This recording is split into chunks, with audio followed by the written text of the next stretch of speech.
بسم الله الرحمن الرحيم الحمد لله رب العالمين والصلاة والسلام على سيدنا ومولانا محمد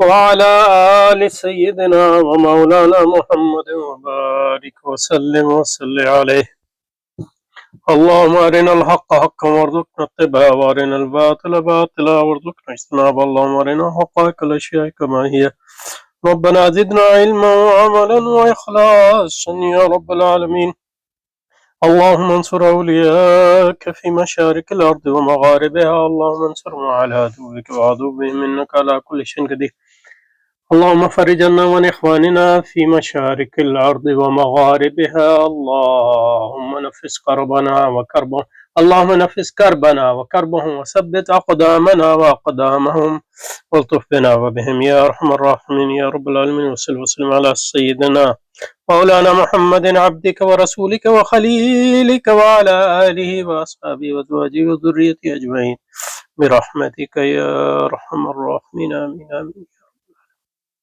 اچھا جی، تو یہاں شروع کیا تھا بھائی ہمیں یہ تسلیم کرنا پڑے گا کہ غزالی کی دعوت میں ایک پیغمبرانہ شان پائی جاتی ہے.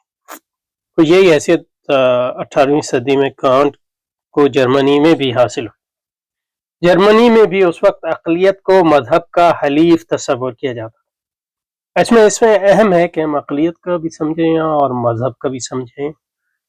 مذہب سے کیا مراد ہے، اور کانٹ کے زمانے میں مذہب ان معنوں میں مذہب اور کس مذہب کی طرف بات کر رہے ہیں. غزالیز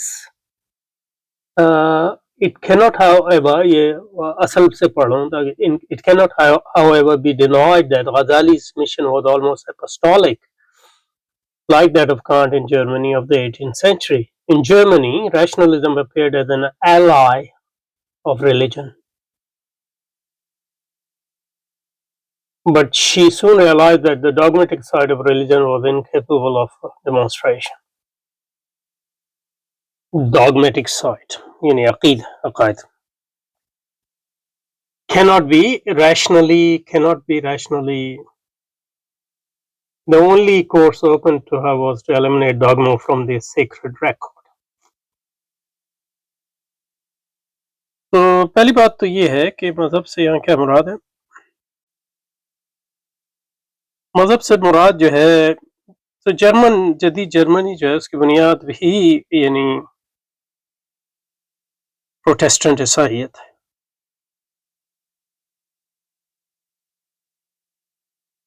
لوتھر جو ہے جرمن تھا، یہ 16ویں صدی سے.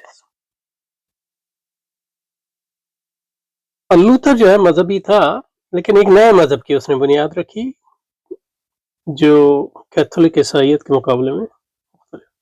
پہلی بات یہ اس کی کئی خصوصیات ہیں لیکن چند اہم خصوصیات. اس کا تصور جو ہے آزادی، یعنی پروٹیسٹنٹزم کی بنیاد آزادی ہے. آزادی منفی بھی اور مثبت بھی.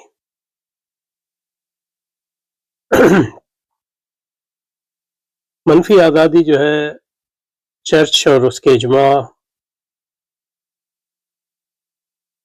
یعنی عالمگیر چرچ اور اس کے اجماع سے آزادی. اور مثبت آزادی یہ ہے کہ انسان اپنی عقل کو استعمال کریے، خدا کے کلام کو جس طرح چاہے سمجھ لے. اور ظاہر ہے کہ منفی آزادی جو ہے اس عالمگیر چرچ کے خلاف تھی، تو وہ اول دن سے پروٹیسٹنٹزم جو ہے جرمن سیکولر ریاست کا حلیف تھا. ایک ریاست تو نہیں تھے، وہ راجواڑے تھے، جرمن ریاستیں جو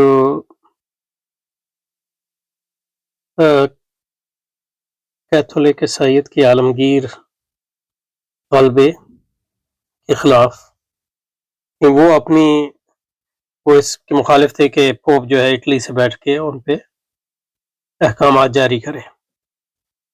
ہم جرمن ہیں، ہمارا جرمن چرچ ہونا چاہیے.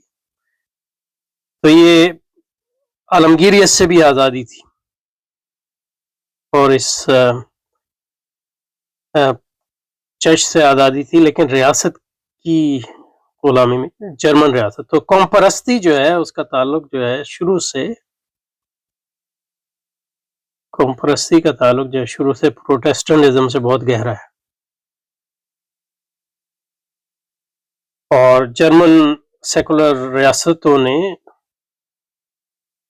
کیتھولک عیسائیت کو ختم کرنے کے لیے پروٹیسٹنٹزم کو استعمال کیا جرمنی میں، اور ایک مضبوط قومی ریاست کی بنیادیں اس زمانے میں رکھی گئی. سمجھے نا؟ تو یہ مذہب ہے، اور اس مذہب کی بنیاد ایک تو آزادی ہے،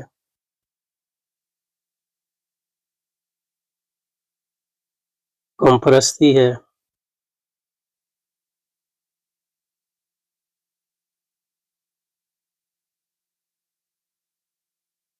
اور آزادی ہے، قوم پرستی ہے، اور عقل، ایک خاص عقل کا استعمال جو اجماع چرچ سے انحراف کرتی ہے وہ. اور یہ انفرادیت اس کی بہت اہم چیز ہے کہ یہ ہر فرد جو ہے اصولاً جو ہے ہر فرد کو یہ حق ہے کہ وہ بائبل کو سمجھے، اس کے جو معنی اس کے سمجھ میں آتے ہیں اس کو دے. لیکن عملاً جو ہے انہوں نے عالمی چرچ کو ختم کر کے ایک قومی چرچ کی بنیاد رکھی جو اپنا اجماع تھوپتا تھا پھر فرد پہ.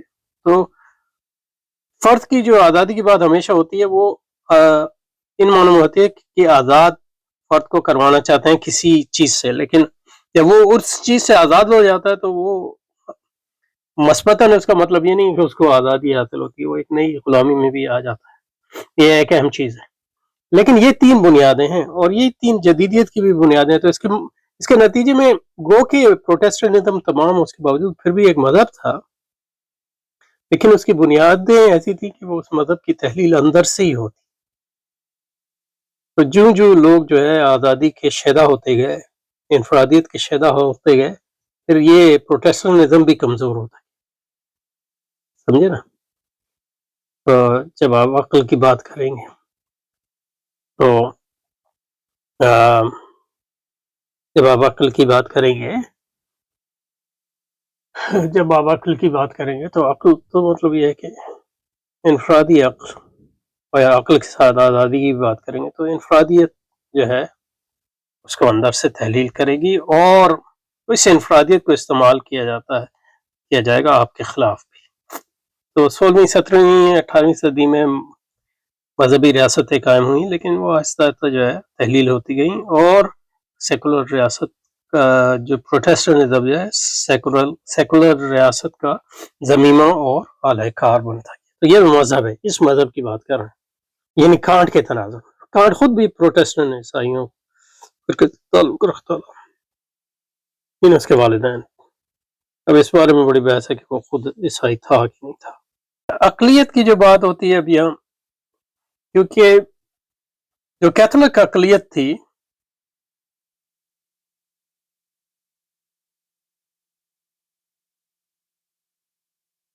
اس کی بنیاد ارسطو تھا، اور کیتھولزم کا جو فلسفی اور متکلم تھا سب سے بڑا، کو ولی بھی مانتے ہیں، سینٹ مانتے ہیں، وہ تھامس اکوائنس.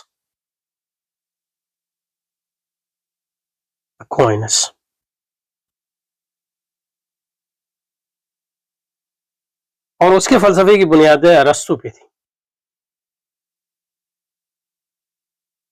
اور اس میں بھی ایک اہم بات ہے کہ جدید فلسفے کا جو معنی ہے دیکارت، وہ بھی ارسطو پہ تنقید کرتا ہے.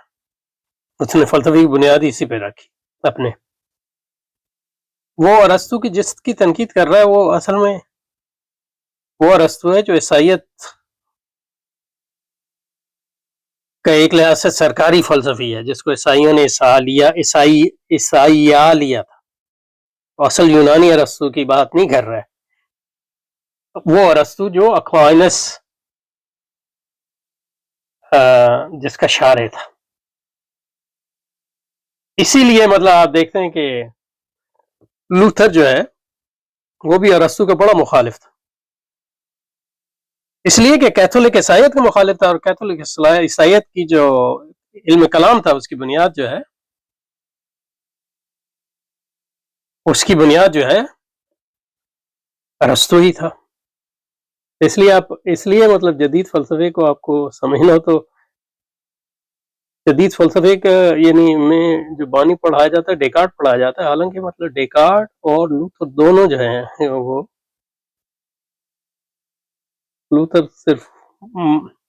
لوتھر کے خیالات اور ڈیکارٹ کے خیالات میں حیرت انگیز مماثلت ہے۔ یہ کہ لوتھر کے خیالات کی بنیاد مذہب ہے، مذہب کا ایک خاص تصور ہے، جبکہ ڈیکارٹ مذہب کی بات نہیں کرتا، وہ عقل محض کی بنیاد پہ ایک عقل کا نیا تصور پیش کر رہا ہے۔ تو جس عقلیت کی بات کر رہے ہیں وہ ایک نئی عقلیت ہے جس کی بنیاد انفرادیت ہے اور جس کی بنیاد آزادی،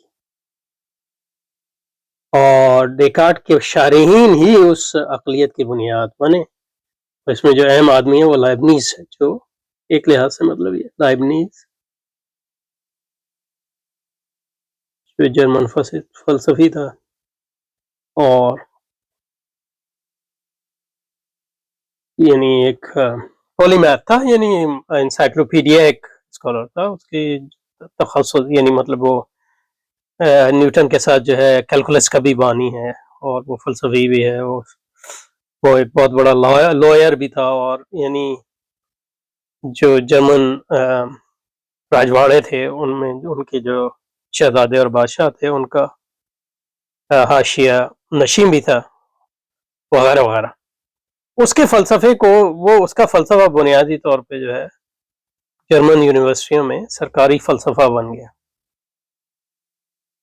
اور خاص طور پہ وولف اور گارٹن اور دیس لوگ یہ جو یعنی جن کی کتابیں پڑھی تھیں، جن کے فلسفے کی تعلیم دی جاتی تھی، تو وولف یہ لوگ لائبنیز کے شاگرد یا اس کے ماننے والے تھے، اور کانٹ جو ہے اس میں پلا بڑھا تھا۔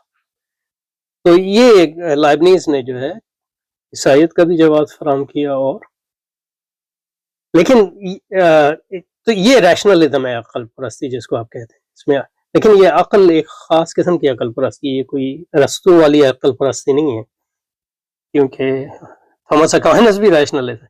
یہ وہ عقل پرستی ہے جو لوتھر اور کانٹ سے نکلتی ہے، جس کی بنیاد انفرادیت ہے، سمجھے نا، اور انفرادی ذہن ہے اور اس کی رسائی ہے۔ تو اس عقلیت کی بات کر رہے ہیں، کوئی عمومی عقلیت کی ہم بات نہیں، اور اس میں جو اگر اس کو سمجھنا تو اس میں جو اور اس عقلیت کے خلاف پھر جو ہے جرمنی ہی میں ایک کانٹ کے زمانے میں اور کانٹ کے بعد بھی، اور کچھ کانٹ کی وجہ سے ہی، لیکن کچھ کانٹ سے ماورا ایک رد عمل اٹھا اس عقلیت کے خلاف۔ یہ خاص ریشنلزم تھا، غیر تجربی عقل پرستی، اور اس کے خلاف جو بغاوت اٹھی وہ تجربیت کی بنیاد پہ تھی، امپیرسزم، تجربیت، اور انہوں نے عقل کے علاوہ انسان، کیونکہ اصل تو انفرادیت تھی، تو اس سے انفرادیت میں آپ صرف عقل پہ کیوں زور دے رہے ہیں؟ اس میں احساس بھی ہے، اس میں جذبات بھی ہیں۔ تو جنہوں نے اس عقل پرستی کی مخالفت کی اسی ٹریڈیشن سے، یعنی مطلب یہ کہ انفرادیت پرستی اور پروٹیسٹنٹ ٹریڈیشن سے، انہوں نے اس یعنی ذہنی یا مجرد عقلیت کے مقابلے میں احساس اور جذبات پر زور دیا۔ اور کانٹ جو ہے اس کے والدین جس پروٹیسٹنٹزم ہی کے جس فرقے سے تعلق رکھتے تھے اس کا نام پارٹیزم تھا، جس کی بنیاد جو ہے احساس یا فیلنگ پہ تھی۔ تو جب عقلیت کے خلاف بغاوت کہتے ہیں تو وہ ایک خاص قسم کی عقلیت کے خلاف بغاوت، اور اس کا مطلب نہیں ہے کہ وہ عقلیت کو رد کرتے ہیں، بلکہ وہ کہتے ہیں کہ احساس بھی عقلیت کا حصہ ہے، اور تجربے، اس لیے مطلب یہ ہے کہ جن لوگوں نے اس کی مخالفت کی وہ برطانوی تجربی فلسفیوں سے متاثر ہوئے تھے، مثلا لاک اور ہیوم وغیرہ سے، اور خود مطلب یہ ہے کہ کانٹ جو ہے لاک اور ہیوم سے متاثر تھا۔ اور پھر کانٹ نے یہ کیا، کانٹ کا جو دور تھا وہ یہ دور تھا کہ کانٹ کا جو کام تھا وہ یہ تھا کہ ان دو گروہوں میں یعنی تجربی عقل پرستوں اور غیر تجربی یا تجریدی عقل پرستوں کے درمیان ایک مصالحت اور ایک بیچ کا راستہ نکالنا یا سنتھیسس جس کو کہتے ہیں وہ اس کا کام. تو یہ ہے اس کا پس منظر. اور اس میں اگر آپ کو کوئی کتاب پڑھنی ہو تو وہ بڑی آسان اور عمدہ کتاب ہے. ایک امریکی ہے جو مطلب یہ کہ جرمن فلسفے تو اس کا تخصص ہے. اس کا نام ہے فریڈرک بائزر. یہ فریڈرک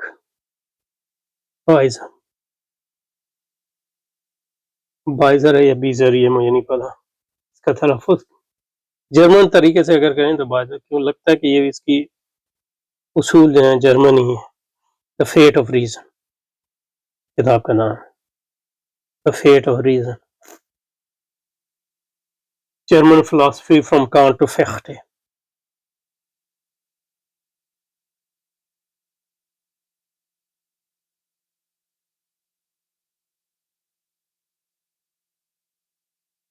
اگر اس کے پس منظر کو آپ کو جاننا جس کی میں ابھی بات کر رہا تھا. اچھا جی، تو بھائی ہمیں یہ تسلیم کرنا پڑے گا کہ غزالی کی دعوت میں ایک پیغمبرانہ شان پائی جاتی ہے. کچھ یہی حیثیت 18ویں صدی میں کانٹ کو جرمنی میں. تو ظاہر ہے اب جیسا کہ میں نے کہا اس کا حضرت امام غزالی سے اس کا کوئی تعلق نہیں.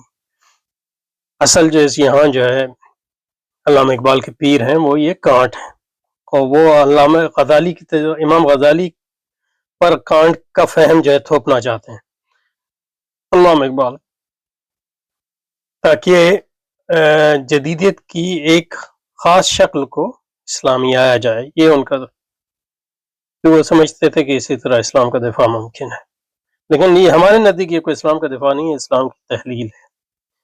جرمنی میں بھی اس وقت اقلیت کو مذہب کا حلیف تصور کیا جاتا. اب یہ بالکل یعنی میں نے آپ کو اقلیت کا بھی پس منظر بتا دیا اور مذہب کا بھی پس منظر. اس کام میں اور امام غزالی کے کام میں کیا فرق ہے؟ ہمیں کیا مماثلت؟ صرف سطحی فرق ہو تو ہو، لیکن یہ کہ امام غزالی جو ہے اجماع، اسلامی اجماع اور علوم اسلامیہ کے احیاء کی بات کرتے ہیں. ہاں، خان نے تو اس قسم کی کوئی بات نہیں. خان تو مذہب کی بےخونی کرتا ہے، یعنی کم از کم اس مذہب کی جو روایتی طور پہ عیسائیت سے متعلق تھا. اور یعنی اسلام کی بھی اگر آپ کو کانٹ کو مان لیں تو اسلام کی بھی بےخونی ہو جائے. اگر وہ کسی مذہب کا دفاع کرتا ہے تو وہ مذہب وہی ہے انفرادیت پرستی کی، جس کی بنیاد لوتھر ہے. اور لوتھر جیسا کہ آپ اگر لوتھر کا مطالعہ کریں تو وہ خدا کی بات کرتا ہے، لیکن جس کو وہ خدا کہہ رہا ہے وہ اصل خدا انسان ہی ہے، کیونکہ جس کو حق ہے خدا کے کلام کی تشریح کا وہ انسان ہی ہے. اور خدا کا کلام وہ ہے جو انسان خود سنتا ہے اپنے نفس کے درمیان، اس کے علاوہ کوئی خدا کا ریلی کلام نہیں ہے. بہرحال تو کانٹ اور امام غزالی کا میں کوئی مماثلت نہیں ہے. جرمنی میں اس وقت اقلیت کو مذہب کا لیکن پھر تھوڑے ہی دنوں میں جب یہ حقیقت، اور یہ بات ہم نے پہلے بھی دہرائی ہے کہ جس مذہب کی علامہ اقبال یہاں بات کر رہے ہیں وہ مذہب جو ہے ایک شعبہ ہے یونیورسٹی. اور جو مذہب کے تضاد کی بات کر رہے ہیں یہ بیسیکلی تضاد جو ہے فیکلٹی آف فلاسفی اور فیکلٹی آف تھیولوجی کے درمیان ہے. اور کان نے اس پہ اپنا مشہور جو ہے مقالہ بھی لکھا تھا، چھوٹا سا مضمون ہے جو کانفلکٹ آف فیکلٹیز، اس قسم کا اس کا انگلش ترجمہ ہے. بہرحال کانٹ کو جرمنی میں حاصل ہوئی. جرمنی میں بھی اس وقت اقلیت کو مذہب کا حلیف تصور کیا جاتا تھا، یعنی ایک خاص قسم کی اقلیت کو، اس کی بنیاد ڈیکارٹ اور لائبنیز کے خیالات تھے. اور جو کرسچن وولف نے جس کی تشریح کی تھی اکیڈمک تناظر میں، اور دوسرے دیگر افراد جن کی کتابیں جو ہیں کانٹ نے پڑھی تھیں اپنے کورس میں اور جس کو پڑھاتا بھی تھا جب وہ فلسفے پہ لیکچر دیتا تھا، سمجھے نا. تو یہ کوئی عمومی مذہب اور عقلیت کی بات نہیں ہے. لیکن پھر تھوڑے دنوں میں جب یہ کہ عقائد کا اس بات روح عقل ناممکن ہے، نہیں عقائد یعنی عقائد کن عقائد کی بات کر رہے ہیں؟ کیتھولک یعنی پروٹیسٹنٹ عقائد کی بات کر رہے ہیں، سرکاری پروٹیسٹنٹزم جو سیکولر سیاست کا ریاست کا بھی حصہ تھا اور یونیورسٹی کا بھی حصہ تھا، اور جو یعنی انفرادیت پرستی پہ مبنی تھا، اس کی عقائد کا اس بات کچھ لوگوں کے نزدیک، یعنی کوئی کانٹ سے پہلے ریشنلزم مر تو نہیں گیا تھا نہ اس کے بعد مرا، آج بھی نہیں مرا ہے، وہ آج بھی ہے، اور جو اس کے مقابلے میں آیا ہے وہ کوئی ریشنلزم کا انکار نہیں ہے، وہ صرف ایک عقلیت کا نیا تصور پیش کرتا ہے۔ اصل چیز ریشنلزم نہیں ہے، اصل چیز انفرادیت ہے، اصل چیز ریشنلزم نہیں ہے، اصل چیز جو ہے انفرادیت ہے، انفرادیت پرستی اور آزادی۔ اب فرد کا یہ آزادی جو ہے کس بنیاد پہ پوری، کوئی کہتا ہے ذہن اس کی بنیاد ہے، کوئی کہتا ہے نہیں، پورا ذہن اور جسم دونوں مراد۔ یہ عقلیت کے دو مختلف تصور یہاں سے نکلتے ہیں، اس کو تجریدی عقلیت کہتے ہیں اور اس کو جو ہے باؤنڈیڈ ریشنالٹی کہتے ہیں، وہ مجسم عقلیت۔ تو اس میں جو وہ کہتے ہیں عقل کا جو ہے صرف ذہن نہیں ہے بلکہ اس میں احساس بھی شامل ہے، اس میں جذبات بھی شامل ہے۔ تو ان کا جو کانفلکٹ ہے، اور اس میں زیادہ تر اس کا ساتھ تجربیت کے ساتھ ملتا ہے، اس کا ساتھ جو ہے اس کو ریشنلزم کہتے ہیں، سمجھے نا؟ تو اس وقت عقلیت مطلب، لیکن پھر تھوڑی دیر جب یہ حقیقت آشکار ہو گئی کہ عقائد کا اثبات ادروی عقل ناممکن ہے، تو اہل جرمنی کے لیے بھی چاہنا کہ عقائد کسی کو مذہب سے خارج کر دیں، یہ نہیں مطلب یہ ہے کہ پورے اہل جرمنی نہیں کیا، مطلب یہ ہے کہ کچھ لوگوں نے کیا اور پروٹیسٹنٹزم آج بھی موجود ہے، لیکن پروٹیسٹنٹزم کے جو تحلیل کی بنیاد ہے وہ یہ ہے کہ اس نے جو ہے انفرادیت پرستی ہے، نہ کہ مطلب یہ ہے کہ کوئی کانٹ ریشنلزم اور ریشنلزم کی تحلیل اس کی بنیاد نہیں، اس کی بنیاد جو ہے انفرادیت اور اس کی تحلیل ہے۔ تو مطلب یہ ایک ایسے سمجھ رہے ہیں کہ ریشنلزم ختم ہو گیا اور مذہب کا عقلی دفاع ختم ہو گیا، تو ایسا تو کبھی نہیں ہوتا، مذہب کا عقلی دفاع بھی جاری رہتا ہے، اور دوسرے لوگ ابھرتے ہیں جو کہتے ہیں مذہب کا عقلی دفاع ممکن نہیں ہے، یا مذہب کا دفاع جو ہے وہ احساس کی بنیاد پہ کیا جائے گا، تو ایسے لوگ بھی آ گئے، لیکن وہ ہمیشہ وہ دو گروہ رہتے ہیں۔ اور پھر کانٹ نے جو ہے اس کی میں مصالحت کی، ایک سنتھسس پیش کیا، تو کانٹ جو ہے وہ عقلیت کی ایک نئی شکل پیش کرتا ہے جس میں وہ احساس کو بھی ایک جگہ دیتا ہے وغیرہ وغیرہ، لیکن اس کی بنیاد پہ اس نے مذہب کا ایک اور تصور پیش کیا،